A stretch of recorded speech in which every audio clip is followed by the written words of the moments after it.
Russia has launched a massive retaliatory strike after what it calls a terrorist attack by the Kiev regime on the residence of President Vladimir Putin in the Novgorod region.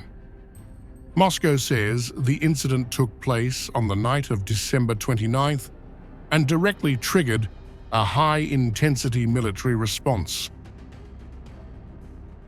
For the first time publicly in this escalation cycle, Russia confirmed the operational use of the mobile medium-range missile system Oreshnik, alongside long-range ground and sea-based precision weapons and strike drones, signaling a deliberate show of force and a clear escalation message to Ukraine and the West.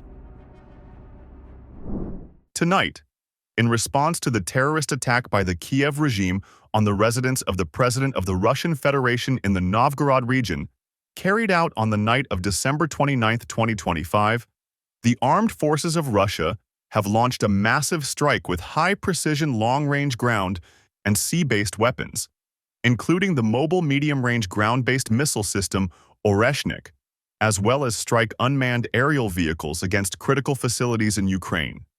The strike objectives have been achieved. The targets of the strike include drone production facilities that were used in the terrorist attack, as well as energy infrastructure that supports the operation of Ukraine's military-industrial complex. Any terrorist actions by the criminal Ukrainian regime will continue to receive a response. Moscow claims the strikes hit drone production sites linked to the alleged attack, as well as key energy infrastructure supporting Ukraine's military-industrial complex, reinforcing Russia's narrative that this was a targeted military response rather than an indiscriminate escalation. By branding the alleged incident as terrorism and tying it directly to a presidential residence, the Kremlin is raising the political and military stakes, widening the scope of what it considers legitimate retaliation, and hardening its escalation doctrine.